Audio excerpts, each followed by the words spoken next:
Every parent knows that moment of hesitation, that split second when a child pleads to walk home alone, play in the front yard, or ride their bike around the block. In August 2000, on the quiet streets of Vallejo, California, an innocent decision would trigger a chain of events that would force every parent in America to ask themselves, how confident are you about your neighborhood's safety? How sure are you that a serial predator isn't lurking around the corner watching your children? For one family, these weren't just hypothetical questions, they were about to become the reality. The loving parents had 3 children, the youngest of whom was 8-year-old Midsi Sanchez. Midsi was born on August 12, 1992, and had always been active, positive, brave, and determined.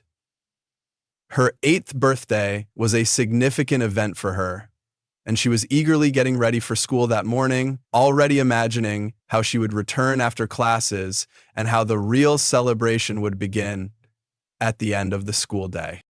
On August 12, 2000, Midsi was so excited that she decided not to wait for her older brothers, with whom she usually walked home, and left on her own. Walking home seemed like a simple task to her, as the school was just a few blocks away from the Sanchez house, and she knew the route well. Midsi left school around 4 p.m., wanting to get ahead of her 2 older brothers, and immediately headed home, with confidence that she would soon be opening presents and seeing her cake. At that time, her family had almost finished preparing for the celebration and was waiting for the children, all believing it would be a bright, festive event, not suspecting what an unpleasant turn of fate awaited Midsi. Midsi had walked about halfway to her house and was on the last stretch of the street when she noticed a stranger staring at her intently from a car parked beside the road. Later, Midsi remembered how the man gave her a cold look that made her feel uneasy, but she didn't give it much importance and continued walking home. Just in case, Midsi decided to cross to the other side of the road, away from the suspicious car, even though her house was on the side where she had been walking. Instinctively, she decided to avoid this suspicious person who was watching her almost constantly. When Midsi crossed over, and he realized she was going to leave, he got out of the car and called her over. The man pointed to his side mirror, which was loose, and said he wanted to secure it but had a problem. He explained that he had injured his leg when he fell off his bicycle, so he couldn't bend enough to reach the tape lying between the seats in his car. The man acted as if he couldn't do this because of his injury. "Forget that," whispered Midsi. No, I'm a plumber. I'm just trying to get through this 24 hours. I'll make sure I don't faint at work." Midsi goes on. Look, the stranger smiled cordially and even took several steps, limping heavily and holding on to the car to be more convincing. He managed to persuade Midsi that he needed help. He succeeded in deceiving her. Midsi felt sorry for the man and decided to help. They approached the car together on the passenger side. The driver's door was closed. At this time, the man pointed Midsi to the space between the seats, but as soon as she leaned down to try to feel for the object, he shoved her inside and locked the door. When Midsi found herself inside, she started screaming and immediately tried to open the doors, but they were all blocked. The perpetrator had clearly prepared for this turn of events. 1. Midsi opened her mouth, but the victim pounded on her and tried to bail people out of the way. A moment later, "Can't feel anything with my hands and my feet are blocked. So I took a draw sip to catch my balance and I thought about it. I wasn't sure if I wanted to go with you." And then he began to lash at her. The gun basically made him reach past me and start shooting at me. The man magically stopped limping, quickly jumped to the driver's side, and got into the car. He sped away from that spot. The criminal had perfectly timed the moment when no one would see the abduction, neither motorists nor pedestrians. That section of the street was empty during these hours. After this, the Sanchez family decided to contact the police and report Midsi's disappearance. Law enforcement officers immediately gave great attention to this case, as it involved an 8-year-old child who couldn't have simply run away and could be in danger. But there was another reason why the police showed such active interest. In fact, During the same period, shortly before Mitzi's disappearance, two similar cases of little girls disappearing had occurred. Given that this was now the third consecutive case, the police were convinced they were dealing with a serial kidnapper, rapist, or even killer. Naturally, they didn't want to immediately frighten the families. The previous cases hadn't received wide publicity. Nevertheless, people in this area already knew well what was happening. Many succumbed to panic, which only intensified when rumors reached the Sanchez family. All the children had disappeared near each other in the same district.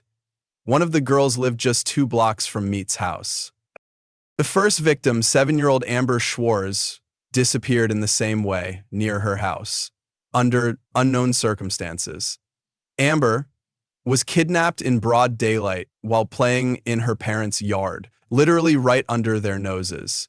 No one knew what had happened to her, and the searches yielded no results. The next victim was 7-year-old Xiana Fairchild. She literally vanished into thin air. There were no witnesses. No one saw what happened when she disappeared near her house. The police were racking their brains, understanding that the perpetrator must be using a car to carry out such quick kidnappings and escapes unnoticed. Unfortunately, they couldn't even approximately track him. When the investigation into Mitt's disappearance began, it seemed they were dealing with one serial criminal, and his list of crimes could be much more extensive. Shaw and Amber had disappeared with a small interval between them. The last one had disappeared 8 months before these events. Given the time that had passed, they no longer hoped to find the children alive. Only the families of the missing didn't give up. All victims lived in Vallejo. It would have been impossible to constantly contain public anxiety, so the police needed concrete facts. Of course, first and foremost, it was necessary to stop the string of crimes and understand what was happening to the victims. Hunting bed and dead. Unfortunately, Midsi Sanchez's case resembled the previous ones, including their worst aspects, such as the complete absence of leads. The only things the police knew were the direction in which she had left the educational institution and the time. Unfortunately, this was a sparsely populated street in the city, and during working hours, a child could indeed pass unnoticed all the way to their house. In my world, why don't you just go sit on a bench for days and need a blowjob afterwards? Detectives examined everything and spoke with any potential witnesses who lived along the street, but no one could provide any useful information. Given the geography of the crimes, the police believed that the kidnapper must also live in Vallejo. This explained why he could remain unnoticed. The serial criminal likely knew these streets well, had precise orientation in time and space, which is why he could leave unnoticed. Moreover, his presence on these streets wasn't unusual for those around him, so he might not attract attention at all. And I like the explanation for why moldering on a small riverbed. During this period, Mitt's relatives were already actively searching for her throughout the city. Several volunteer groups had been formed, including numerous people concerned about the kidnapping. All of them were distributing and posting flyers with photographs and family contact information, and they were acting in the first hours after this work began. The owner of a nearby dump contacted the police station where he had found a blanket, completely soaked in blood. Unfortunately, it was impossible to identify whose traces they were, but the DNA on the blanket didn't match Mitt's. In the following days, the perpetrator moved around the city with his young victim, even beyond its limits. The man would stop in different places and do whatever he pleased. Several times he parked right in the city center, and it was later discovered that even patrol cars were near the stranger, not suspecting who he was. Midsi was in the car the whole time, but was so terrified of the kidnapper that she was afraid to signal and ask for help. Midsi was horrified, literally paralyzed, and didn't resist. He was almost always inside, so Midsi simply couldn't reach out to people, even if she had the strength to do so. At some point, it seemed she had resigned herself to her fate and was just waiting to see what would happen next. During this time, the perpetrator was driving around the bay, constantly moving, changing places where he would stop the car. This allowed him to avoid drawing attention and arousing suspicion. Under favorable circumstances, one could hide this way, under the police's nose for quite a long time. The longest stops he made during these days were overnight stays outside the city. For this, he used secluded places. Additionally, the perpetrator would get out of the car to eat, while never offering even a sip of water to his captive, though he kept giving her alcohol.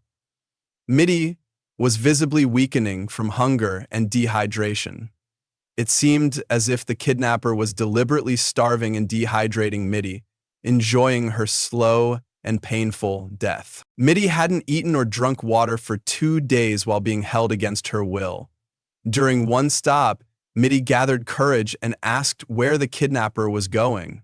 He told her he was going to watch the news and wanted to see Midsi's mother crying in another report about her daughter's disappearance. It was painful for Midsi to hear this, and it was also hard for her. Midsi was even more painful to her now. At this moment, the man once again stopped with his captive in the city, actually got out of the car, and approached the nearest cafe where there was a television. The stranger asked them to turn on the news channel, and as he expected, relatives of the Sanchez family were speaking. At that moment, Midsi's mother was in tears, appealing to people to help with the search and to provide any information that would help save her child. The police took only a few hours to apprehend him. Midsi was finally returned to her family. The kidnapper turned out to be 43-year-old Curtis Dean Anderson. When they showed his photograph to Midsi, she identified her tormentor and cried. Midsi asked several times if he had been arrested by the police to be sure that she was safe and nothing threatened her anymore. Midsi's miraculous rescue and story became a sensation. Look, one of the first times, how did you know? Not only were her shocked parents and relatives at the house to welcome her, but also dozens of concerned citizens, including those who had actively participated in the search and rescue operation as volunteers. The house was full of journalists rushing to publish the sensation. The book is written from the perspective of her grandmother and her. Meanwhile, Curtis Anderson was already in the interrogation room, and he wasn't a new face to the police, as he had previously been caught by authorities multiple times. However, each time, these had been much less serious violations of the law than kidnapping and assaulting an 8-year-old child. Before the kidnapping, Curtis had been involved in thefts and robberies. At least that's all that was known about his other activities because of this. The man was familiar to the police and had served his first sentences, though they were short. He was lucky. After his first crime, Curtis even got away with just probation. Then there were several brief incarcerations, but due to good behavior, the criminal managed to get out early. That they managed to stop the kidnapper was a real miracle. Now, the police wanted to find out if he could be connected to the kidnappings of other girls, including Shaw and Amber. It wasn't excluded that he could be responsible for dozens of disappearances of other children in neighboring cities and even states. At first, the detainee was reluctant to cooperate with the investigation, but gradually the man made a confession regarding Midsi's kidnapping. They managed to break him within 2 days. Curtis confessed that he had indeed kidnapped Shaw and even showed the police on a map where her body was buried. The criminal also confessed to kidnapping Amber, but couldn't show the exact location of her body on the map. According to the details, Curtis had killed 13 children. It was never possible to reliably establish who all these victims were, as he didn't name them or the location of their remains. It looked very much like the criminal was just teasing the police and enjoying the confusion he was creating in the process. Curtis didn't provide any details about the other crimes.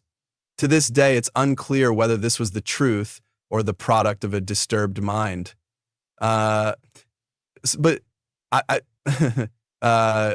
According to the details about the other crimes, it looked very much like the criminal was just teasing the police and enjoying the confusion he was creating in the process. It looked very much like the criminal was just teasing the police and enjoying the confusion he was creating in the process. It seems the fact that unknown men or woman for the time threatened his wife and adult daughter and left them behind completely scarred, said it allows catastrophic accidents to be referred to as tragedies. However, in January 2001, Shaw's remains were indeed found in the Santa Cruz Mountains. She had been assaulted, was severely emaciated, and presumably died from an overdose of illegal substances that Curtis had been injecting her with and experimenting on her. The perpetrator had recorded the torture and assault of the girl on video. She likely died and was buried before kidnapping Midsi. It turned out that the murderer would kill one victim and immediately start looking for a new one. So, when you start recording something, the government actually consorted with Curtis and set up a protocol with a very dangerous variant of methamphetamines. If it hadn't been for the heroic act of Midsi, who managed to escape, he could still have been continuing his bloody march across the states, and the number of victims would have increased. Amber's body was never found. During the trial, Midsi was in the courtroom, just a few meters away from her tormentor. She gave a detailed account of the events that had happened to her during more than 2 days of horror. She told him, "It's hard to imagine how difficult all this was for an 8-year-old child."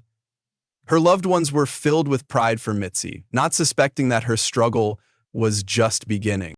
At the hearing, she was with her teddy bear, which helped her cope with her fears. The little one answered all questions with a firm and confident voice, detailing her horrifying story. Curtis couldn't be found guilty of murdering Shaw and Amber based solely on his confession, so an investigation was conducted. Witnesses were found who had seen Curtis talking to Shaw at a gas station in Vallejo on the morning of December 9th, 1997, when she disappeared. So, others stated they had seen Curtis talking to her on the streets several days before the kidnapping. They couldn't hold Curtis accountable for Amber's murder due to the absence of a body and any evidence. Nevertheless, the jury found Curtis Anderson guilty of kidnapping Midsi and murdering Shaw, and he was sentenced to death. Curtis died of kidney failure on death row in 2009. Unfortunately for the victim of this tragedy, who had miraculously escaped a torturous death, the problems were only beginning after the trial. Because of what happened, Midsi became a victim of bullying at school. It all started as simple curiosity, with everyone who felt like it approaching and asking Midsi about the traumatic experience she had endured. Naturally, talking about this to everyone was not easy, but it was impossible to avoid the pressure. So Rian sent most of her money, hoping it somehow reach its client and she could get money. And the reality of it all, it got worse. There were mean children who said they were glad this happened to her and that she deserved to become a victim of kidnapping. Others said she shouldn't have survived at all. Many children said they enjoyed the attention they received because of what happened. It seemed no one cared about how an 8-year-old child felt after experiencing such horrifying trauma that not every adult could withstand. Her parents tried to support their daughter with all their might, but it wasn't easy under the circumstances. The situation led to severe post-traumatic stress disorder, which was only made worse by the behavior of those around her. Each day at school became hell, and Midsi was forced to see a psychotherapist to somehow cope with the stress. Unfortunately, this didn't help. By age 14, she quit therapy, started having suicidal thoughts, dropped out of school, and began using alcohol and illegal substances to numb the pain. By age 15, she was constantly running away from home, got involved with a bad crowd, and could be absent from home for several days at a time.